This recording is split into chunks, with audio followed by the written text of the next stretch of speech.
Tanda orang bahagia, kata Nabi, 4. Pertama, orang yang selalu ingat kepada kesalahan yang pernah dia lakukan. Itu orang bahagia.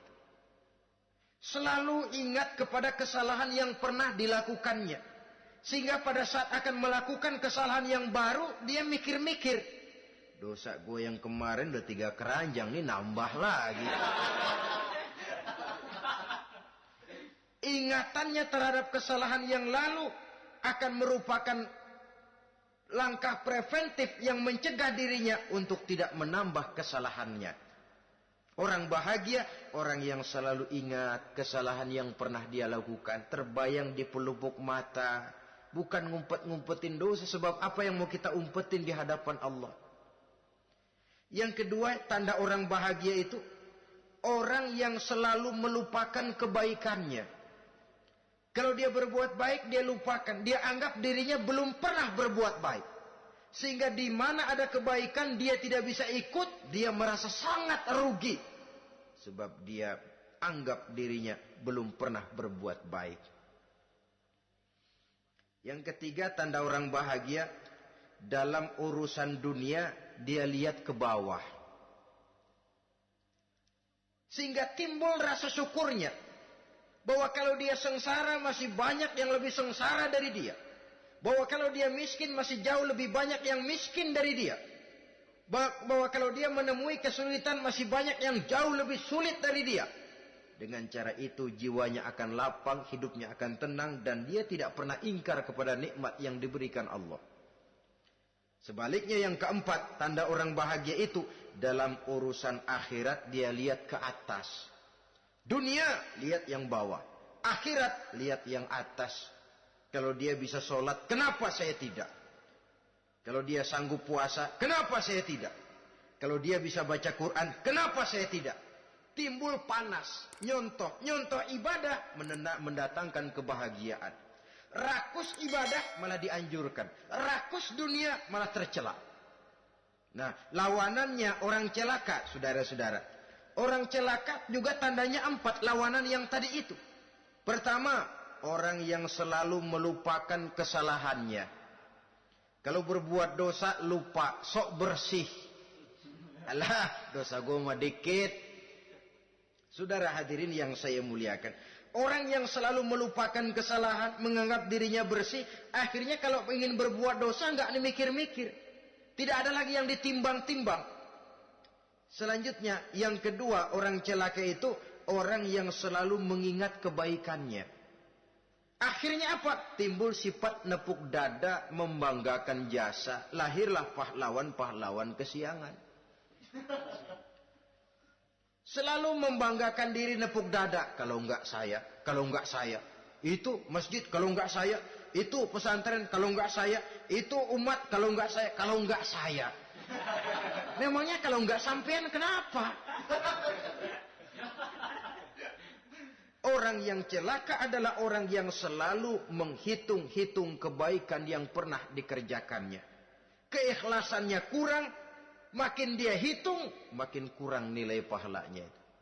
Makanya kalau berbuat baik, ya anggap saja buang sampah, gak usah ditengok-tengok, gak usah diingat-ingat. Dan gak usah mengharap orang yang kita tempat berbuat baik akan membalas kebaikan. Saudara hadirin yang saya muliakan. Yang ketiga, tanda orang celaka dalam urusan dunia, ngelihatnya ke atas. Panasnya timbul. Syirik dan dengkinya naik. Rakusnya jadi.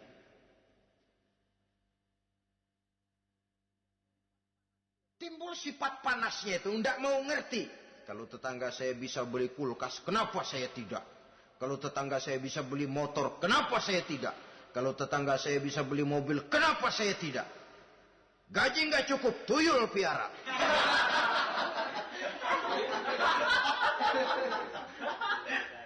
Orang itu kalau sudah didorong oleh rakus kan bisa jadi menghalalkan segala macam cara untuk mencapai tujuan. Dibakar oleh sifat tamak dan rakus bin serakah. Nah, kalau sudah didorong oleh rasa rakus, yang segera tersingkir, pertama rasa malu. Orang kalau sudah rakus nggak ada malunya. Rasa malunya hilang. Padahal syarat jadi orang itu kan kalau punya rasa malu. Nggak punya rasa malu, kurang syarat jadi orang. Akan bagaimana jadinya masyarakat, bahkan bangsa dan negara, kalau rakyatnya sudah tidak punya rasa malu. Yang kedua, rasa takut hilang, terutama takut kepada Allah. Sirna sama sekali. Sudah tujuan menghalalkan cara. Yang keempat, tanda orang celaka dalam urusan akhirat, lihatnya malah ke bawah. Kenapa kamu enggak sholat? Itu bapak anu yang tuaan? Enggak, saya enggak lagi. Kenapa ngelihatnya mesti kepada yang begitu? Sehingga lalu tidak ada gairah untuk mencontoh. Saudara-saudara kaum muslimin rahimakumullah.